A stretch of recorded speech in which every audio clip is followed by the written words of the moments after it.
Hello students, welcome to RM English classes Surajpur. आइए आज हम क्लास 12th यूपी बोर्ड का 10वीं कविता जो कि लास्ट कविता है कोर्स में उसको पढ़ते हैं। कविता का नाम है the song of the free, स्वतंत्र होने का गीत। सॉन्ग माने गीत, ऑफ माने के बारे में, गीत फ्री माने स्वतंत्र, स्वतंत्र होने के बारे में गीत। तो अब इस कविता के कवि जो हैं स्वामी विवेकानंद हैं।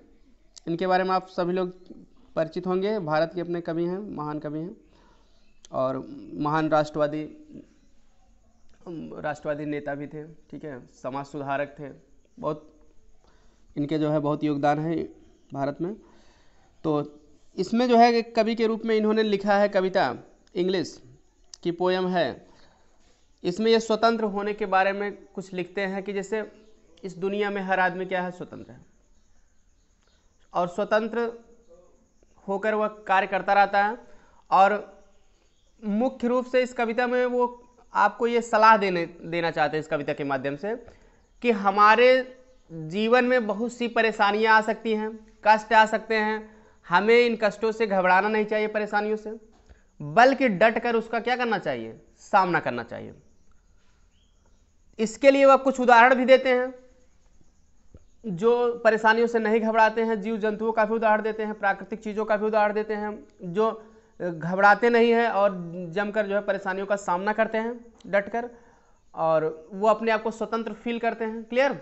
जब उनकी स्वतंत्रता में दखल डाला जाता है तो वो जो है अपनी योग्यता को क्या करने लगते हैं, प्रदर्शित करने लगते हैं। जो भी उनके अंदर योग्यता है, पावर है, उसको प्रदर्शित करने लगते हैं। तो जैसे इसमें स्वामी विवेकानंद कुछ एग्जाम्पल दे रहे हैं। जैसे एक संक्षेप में आप जान लीजिए 2 मिनट में स्टोरी, कि जैसे एक सांप है, उसको अगर उत्तेजित कर दिया जाता है तो अपना फन फुला लेता है। क्लियर? अपनी शक्ति को इस तरह से जाहिर करने लगता है। आग को उकसा देने से वो विकराल रूप धारण करके जलने लगती है, उकसा देने से या हवा देने से आग को। शेर को अगर शिकारी घायल कर देता तो वो दहाड़ता है, तो पूरा रेगिस्तान का वातावरण उसकी दहाड़ से गूंज उठता है। अगर कोई महान व्यक्ति है, उसको बहुत, उसकी आत्मा को बहुत गहराई तक झकझोर दिया जाता है तो वो भी अपनी महान योग्यता का प्रदर्शन करने लगता है। बादल का सीना अगर बिजली चीर देती है तो वो बाढ़ लाने वाली शक्ति को प्रदर्शित करने लगता है। और इसके बाद कहते हैं कि आपके ऊपर बहुत सी परेशानियां आ सकती हैं। आप का जो है दोस्ती असफल हो सकती है, प्रेम में धोखा मिल सकता है, दिल जो है कमजोर हो सकता है, आंखों की रोशनी कम हो सकती है, प्राकृतिक आपदाएं आप पर बहुत सी आ सकती है। लेकिन इन सभी परेशानियों से आपको घबराना नहीं चाहिए, क्योंकि आत्मा अजर और अमर है। आत्मा को कुछ होने वाला नहीं। अपनी आत्मा को संबोधित करते हुए कहते हैं कि तुम आगे बढ़ते जाओ, अपने पथ पर जाते रहो, इन सभी परेशानियों से घबराओ मत। तो इस तरह से ये कविता है, बहुत अच्छी कविता है। तो चलिए देख लेते हैं आपको क्या सलाह देते हैं इस कविता के माध्यम से। लाइन वाइज लाइन हम इसका अध्ययन करते हैं, जो कि परीक्षा की दृष्टि से भी बहुत महत्वपूर्ण है। अब देखिए, पहली लाइन है द वुंडेड स्नेक। वुंडेड माने क्या होता है, घायल हुआ, इंजर्ड। स्नेक माने होता है सरपेंट, सांप। घायल कर दिया गया सांप। इट्स हुड, हुड माने क्या होता है, फन होता है। अनफल्स माने होता है ओपन्स, खोल लेना या फुला लेना। क्लियर? घायल कर दिया गया सांप अपने फन को खोल लेता है या फुला लेता है। यानी कि जब कोई आदमी किसी सांप को घायल करने का प्रयास करता है तो वो अपने फन को क्या करता है, फुला लेता है। क्लियर? ये घायल भी कर देता है, तब भी वो फुला लेता है। क्लियर? क्योंकि जब तक उसके पास पावर है वो क्या करता है, अपने आप को जो है शक्ति को प्रदर्शित करने का प्रयास करता है। ठीक है? अब कि हम भी जो है, जो भी हमारे पास शक्ति है उसको प्रदर्शित करेंगे। तो इसलिए कह रहे हैं कि कभी घायल कर दिया हुआ सांप अपने फन को खोल लेता है या फुला लेता है। द फ्लेम, फ्लेम माने होता है लपट, मसाल। मसाल का मतलब वही आग से यहाँ है, क्योंकि आग रहेगी तभी लपट उसकी निकलेगी। फ्लेम का मतलब वही फायर या फ्लेम ऑफ फायर। तो कह रहे हैं कि आग को स्टर्ड अप, स्टर्ड अप माने होता है उत्तेजित करना, एक्साइट्स, एक्साइटेड। तो आग को उत्तेजित करने पर डथ ब्लेज, ब्लेज माने होता है विकराल रूप धारण कर लेना। ठीक है? विकराल रूप धारण कर लेना या तेजी से जल उठना। ठीक? तो आग को उत्तेजित करने पर, उत्तेजित करना या उकसाना, स्टर्ड माने जैसे उत्तेजित करना, उकसाना, हवा देना। ठीक? वही उसको स्टर्ड अप कहते हैं हम। उत्तेजित करने का मतलब उसको हवा दे देना, उकसा देना। Doth blaze, doth means does, blaze माने होता है विकराल रूप धारण करना। आग को उकसा देने पर वह विकराल रूप धारण कर लेती है। आग को उकसाते हो, हवा देते हो तो और तेजी से जलने लगती है, वही कहने का मतलब कभी क्या, क्लियर। आग को उकसा देने से वह और अधिक विकराल रूप धारण कर लेती है। अब तीसरा एग्जाम्पल देते हैं, और शाम का और आग का देने के बाद, द डेजर्ट एयर माने रेगिस्तान का वातावरण। डेजर्ट मीन्स होता है रेगिस्तान, एयर माने होता है वातावरण, एटमॉस्फियर, इन्वायरमेंट। रिसाउंड्स माने होता है इकोज, गूंज उठता है। द काल्स माने पुकार, पुकार का मतलब यहाँ दहाड़ होगा, रोड्स, क्योंकि शेर जो है पुकारता नहीं है, दहाड़ता है, क्लियर। तो इस तरह से दहाड़ने वाला अर्थ लिया जाएगा। रेगिस्तान का वातावरण गूंज से दहाड़ उठता है, ठीक है। द डेजर्ट एयर, रेगिस्तान का वातावरण, रिसाउंड्स माने गूंजता है, गूंज उठता है। द काल्स माने दहाड़ से। रेगिस्तान का वातावरण भी दहाड़ने से गूंज उठता है। किसके दहाड़ने से? शेर के दहाड़ने से। अगले पेज पर वो बातें हैं। तो रेगिस्तान का वातावरण भी, ठीक है, दहाड़ने से गूंज उठता है। इस लाइन का अर्थ हो गया। चलिए हम नेक्स्ट पेज पे देखते हैं। Of heart struck lion's rage, clear. तो इसके पहले पेज पे आप पढ़े थे द डेजर्ट एयर, रेगिस्तान का वातावरण, ठीक है। रिसाउंड द कॉल्स, दहाड़ने से गूंज उठता है। किसके दहाड़ने से? Of heart struck. Heart struck माने होता है बुरी तरह से घायल, बैडली इंजर्ड। लायंस रेज माने, लायन माने शेर का, रेज माने होता है एंगर, क्रोध। शेर के क्रोध से, बुरी तरह से घायल हुए शेर के क्रोध से दहाड़ने पर रेगिस्तान का वातावरण भी क्या करता है? गूंज उठता है, क्लियर। दोनों लाइन का पूरा अर्थ होगा। इसके पहले जो लाइन थे, द डेजर्ट एयर, रेगिस्तान का वातावरण, रिसाउंड्स गूंज उठता है, द कॉल्स दहाड़ने पर, किसके दहाड़ने पर? Of heart struck lion's rage, बुरी तरह से घायल हुए शेर के क्रोध से। तो पूरे का अर्थ हो जाएगा, बुरी तरह से घायल हुए शेर के क्रोध पूर्वक दहाड़ने पर रेगिस्तान का वातावरण भी गूंज उठता है। बुरी तरह से घायल हुए शेर मतलब, शेर का मतलब जैसे कोई शेर है, उसको शिकारी तीर से या किसी भी, ठीक है, औजार से उसको घायल कर देता है, तो दहाड़ता है इतना जोर से कि पूरा रेगिस्तान का वातावरण क्या, ठीक है, घायल मतलब गूंज उठता है। रेगिस्तान में अगर है, वहां पर कोई शिकारी उसको अगर घायल करता है तो उसके दहाड़ने से पूरा रेगिस्तान का वातावरण गूंज उठता है, क्लियर। इस तरह से वो परेशानी का सामना कर रहा है। कभी एग्जाम्पल दे रहा है कि हर आदमी, हर जीव जंतु अपने परेशानियों का सामना कर रहा है, इसलिए मनुष्य को भी घबराना नहीं चाहिए। तो वह कह रहे हैं कि बुरी तरह से घायल कर दिए शेर के क्रोध पूर्वक दहाड़ने से पूरा रेगिस्तान का वातावरण क्या, उसकी दहाड़ से गूंज उठता है। समझ गए? चलिए आगे बढ़ते हैं। द क्लाउड पुट्स फोर्थ, ये तीसरा स्टैंजा यहां से स्टार्ट है। The cloud puts fourth, sorry दूसरा स्टैंजा है। द क्लाउड पुट्स फोर्थ माने बादल, पुट्स फोर्थ माने होता है प्रस्तुत करना, क्लियर। पुट्स फोर्थ माने प्रोड्यूसेस, प्रस्तुत करना। जैसे पुट माने रखना, फोर्थ मीन्स आगे, फ्रेजल वर्ब है, आगे रख देना मतलब प्रस्तुत करना, क्लियर। तो बादल प्रस्तुत करने लगता है इट्स अपनी, डिल्यूज माने होता है बाढ़, फ्लड, डिल्यूज माने स्ट्रेंथ माने होता है पावर, शक्ति। तो डिल्यूज स्ट्रेंथ माने बाढ़ लाने वाली शक्ति। कह रहा है कि बादल अपनी बाढ़ लाने वाली शक्ति को क्या करने लगता है? प्रस्तुत करने लगता है या प्रदर्शित करने लगता है, ठीक है। तो produces or displays, put forth means. When, कब प्रस्तुत करने लगता है? बाढ़ लाने वाली शक्ति को प्रस्तुत करने लगता है कब? व्हेन, जब। लाइटनिंग माने होता है बिजली की चमक। क्लिप्स माने होता है चीर देती है, क्लिप्स माने चीर देना। इट्स ब्रेस्ट, ब्रेस्ट माने होता है सीना या छाती। तो कह रहा है कि बादल उस समय अपनी बाढ़ लाने वाली शक्ति को प्रस्तुत करने लगता है जब बिजली की चमक उसका सीना क्या करती है? चीर देती है, ठीक है, जैसे बादल में बिजली जब चमकती है तो भी पानी बरसाने लगता है, तो बाढ़ लाने वाली शक्ति वही प्रदर्शित करने लगता है। तो वही कह रहे हैं कि बादल उस समय बाढ़ लाने वाली शक्ति को प्रस्तुत करने लगता है जब बिजली की चमक इसके सीने को क्या करती है, चीर देती है। When the soul, जब आत्मा को इज स्टर्ड, स्टर्ड मतलब होता है एक्साइटेड, झकझोरना, उत्तेजित करना। जब आत्मा को झकझोरा जाता है, सोल मीन्स इनर सोल या स्पिरिट, SPIRIT, जब आत्मा को झकझोरा जाता है टू इट्स, इसके in most depth, in most माने होता है सबसे अधिक, और डेप्थ माने होता है गहराई। जब आत्मा को उसकी सबसे अधिक गहराई तक क्या किया जाता है, झकझोरा जाता है। द ग्रेट, हाँ करेंगे ग्रेट वंस, ग्रेट वंस माने महान लोग, great once means great people, तब महान लोग, ग्रेट वंस मतलब ग्रेट मैन, क्लियर, तब महान लोग या महापुरुष लोग। अनफोल्ड माने भी होता है प्रस्तुत करना।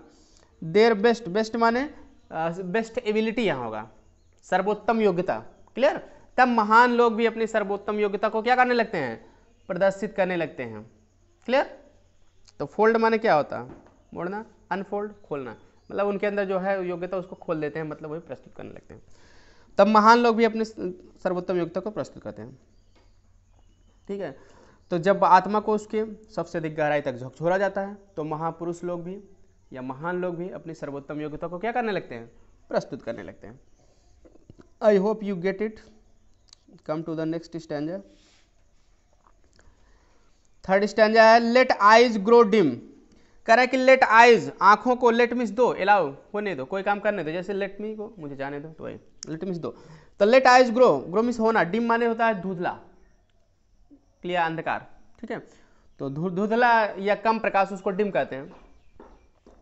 आंखों के सामने अंधकार होने दो, ठीक है। आंखों के सामने अगर धुंधलापन हो रहा है, हल्का प्रकाश हो रहा है, आपने आंखों की यानी रोशनी आपकी कम हो रही है, तो होने दो, क्लियर। आंखों के सामने, ठीक है, धुंधला होना हो रहा है तो होने दो, क्लियर, या अंधकार ही क्या कर दो, आंखों के सामने अंधकार सा छा रहा है तो छाने दो, ठीक है, गुरमिस होना। तो आंखों के सामने जो है धुंधला सा हो रहा है तो होने दो। एंड ईयर्स ग्रो फेंट, यहाँ स्टूडेंट्स आप लोग सही कर लीजिए, ईयर्स नहीं होना चाहिए, यहाँ होना चाहिए हर्ट, क्लियर। कुछ प्रकाशन की बुक में हर्ट है, आप तो इसमें टाइपिंग मिस्टेक है, ईयर को आप हर्ट कर लीजिए, क्योंकि आपको परीक्षा में हर्ट आ जाएगा तो आप समझ नहीं पाएंगे, इसलिए जानते रहिए। हर्ट माने होता है दिल। एंड हर्ट ग्रो फेंट, और आपका दिल जो है फेंट माने होता है कमजोर। अगर आपका दिल कमजोर हो रहा है, हृदय कमजोर हो रहा है तो होने दो, किसी की बात को सोचकर दिल घबराता है, कमजोर होता है, क्लियर, तो होने दो। जैसे कान का ईयर माने कान होता है, उसके हिसाब से कि कान कम हो रहा है, कमजोर हो रहा है तो होने दो, मतलब कान से सुनाई कम दे रहा है तो अभी एक परेशानी ही है।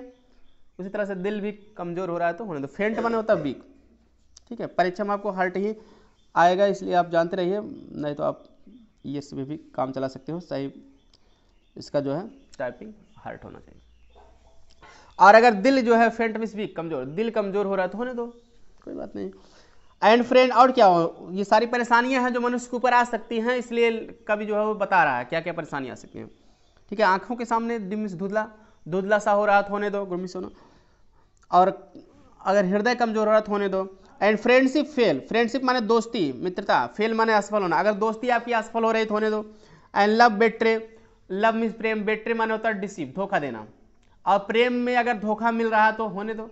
प्रेम आप किसी वो धोखा दे रहा है तो होने दो, कोई बात नहीं। Let fate its 100 horrors send, let माने दो, फेट माने भाग्य, लक, 100 हॉर्स माने सैकड़ों भय, सेंड माने भेजना, भाग्य अपनी तरफ से सैकड़ों भय भेज रहा है तो भेजने दो, मतलब भाग्य से सैकड़ों भय आपको मिल रहा है, मतलब भाग्य साथ नहीं दे रहा, सैकड़ों बार आपके अपोजिट गया भाग, क्लियर, बैड लक ही आपको मिला, तो ऐसी बात है तो भी होने दो, कोई बात नहीं, ठीक है। Let fate its 100 horrors, its means अपनी भाग्य अपनी तरफ से सैकड़ों भय भेज रहा है तो भेजने दो। And clotted darkness, clear, and clotted darkness, clotted darkness माने होता है घना अंधकार, ठीक है। क्लाटेड माने घना अंधकार या कंप्लीट डार्कनेस, आपको बुक में कार्ड मिल जाएगा, पूर्ण अंधकार, ठीक है ना, घना अंधकार या पूर्ण अंधकार, कंप्लीट डार्कनेस। ब्लैक माने होता है स्टॉप, रोकना, द वे मिस होता है मार्ग, पाथ, और घना अंधकार आपका मार्ग रोक रहा है तो रोकने दो, ठीक है, आप कहीं जा रहे हैं, आपके सामने क्या आंखों के सामने अंधकार आ गया, घनघोर अंधकार छा गया, तो कोई बात नहीं, कभी कह रहा है। अब कह रहे कि घना अंधकार आपका या पूर्ण अंधकार आपका रास्ता रोक रहा है तो रोकने दो। And nature were an angry frown, यहीं से लास्ट स्टैंजा है नेचर वर से, ठीक है। तो and nature most important lines है ये, लास्ट स्टैंजा बहुत आता है बोर्ड एग्जाम में। एंड नेचर, नेचर माने होगा प्रकृति, प्रकृति। अब देखिए नेचर के साथ वर लगा है, तो इसलिए नेचर का मतलब यहाँ नेचुरल कैलेमिटीज से है। कैलेमिटीज माने होता है विपत्ति, क्लियर। नेचुरल कैलेमिटीज, प्राकृतिक आपदाएं, प्रकृति का मतलब प्राकृतिक आपदाएं, प्राकृतिक आपदाएं, प्रकृति हिलाता है, क्लियर। इसलिए तो आप कह दीजिए कि प्रकृति जो है अपनी तरफ से प्राकृतिक आपदाएं लाएं। वर एन एंग्री फ्राउन, एंग्री माने क्रोध, फ्राउन माने क्या होता है, भौहें चढ़ाना। भौहें चढ़ाना माने नाराजगी प्रकट करना, किसी से गुस्से से भौहें चढ़ाते हो, नाराजगी प्रकट करते हो, उसको कहते हैं फ्राउन, क्लियर। कह रहा है कि प्राकृतिक आपदाएं, ठीक है, आप पर आ जाएं और प्रकृति आप पर क्या भौहें चढ़ाएं, क्लियर, यानी नाराजगी प्रकट कर लें। तो देखिए फिर से बता दें, and nature were N one angry, one means एक, और प्रकृति भी एक बार भौहें, क्रोध से भौहें चढ़ाकर, क्लियर, आप पर प्राकृतिक आपदाएं ले आए, क्लियर। प्रकृति भी एक बार आप पर क्रोध से भौहें चढ़ाकर आप पर क्या लाएं, प्राकृतिक आपदाएं लाएं। To crush you out, crush out माने होता है डिस्ट्रॉय कर देना, नष्ट कर देना, कुचल देना, दबा देना, क्लियर। क्रश आउट मतलब डिस्ट्रॉय, नष्ट कर देना। यू माने आपको नष्ट करने के लिए। और प्रकृति भी एक बार क्रोध से नाराजगी प्रकट करके आपको नष्ट करने के लिए प्राकृतिक आपदाएं लेकर आए। स्टिल नो माई सोल, फिर भी मेरी आत्मा, नो जान ले, फिर भी मेरी आत्मा जान ले। यू आर डिवाइन, कि तुम क्या हो, दैवी हो। Divine means part of God, ईश्वर का एक अंश हो, दैवी हो यानी ईश्वर का एक क्या हो, अंश कहा नहीं जाता, आत्मा परमात्मा का रूप है, क्लियर। तो गीता में ये बातें कहीं, गीता को पढ़े थे कवि जो है, वहाँ से अद्वैतवाद को पढ़े थे, तो तमाम सारी धार्मिक किताबों, तो वहाँ से कवि को जो है ये थॉट्स जो है मिले थे कविता लिखने के लिए। तो यू आर डिवाइन, करेक्ट, तुम दैवी हो। March on and on, march on माने गो फास्ट, आगे बढ़ना, क्लियर, गो फास्ट, तेजी से तुम आगे बढ़ो। ऑन एंड ऑन मतलब लगातार, continue, march on and on, तुम लगातार क्या करो, आगे ही बढ़ते जाओ। नार राइट, ना तो दाएं मुड़ो, नार लेफ्ट, ना तो बाएं मुड़ो, बट टू द गोल, बल्कि अपने लक्ष्य की तरफ तुम आगे बढ़ो। गोल मीन्स टारगेट, लक्ष्य की तरफ, एम। तो ये कह रहे हैं कि चलिए इस स्टैंजा को फिर से बता दे रहे हैं। And nature were one angry frown to crush you out, और प्रकृति आप पर एक बार प्राकृतिक आपदाएं लाकर, ठीक है, तुम्हें कुचलने के लिए क्रोध से क्या आप पर भौहें चढ़ाएं, क्लियर, ऐसे कह दो, जैसे कह दो। और प्रकृति एक बार क्रोध से भौहें चढ़ाकर, ठीक है, आपको कुचलने के लिए क्या या नष्ट करने के लिए प्राकृतिक आपदाएं भी लाएं। स्टिल नो माई सोल, फिर भी मेरी आत्मा तू जान ले। यू आर डिवाइन, तुम क्या हो, दैवी हो। मार्च एंड ऑन, लगातार आगे ही बढ़ते जाओ, ना राइट ना लेफ्ट, ना तो बाएं मुड़े ना दाएं मुड़ो, बट टू द गोल, बल्कि अपने लक्ष्य की तरफ सिर्फ चलते रहो, क्लियर। तो आई होप यू गेट इट, आप समझ गए होंगे। और चलिए आज की वीडियो में इतना ही। वीडियो को लाइक कर दीजिए, दोस्तों के साथ शेयर कर दीजिए, सब्सक्राइब कर लिए चैनल को नहीं किए हैं तो। मिलते हैं नेक्स्ट वीडियो में। Thanks for watching this video.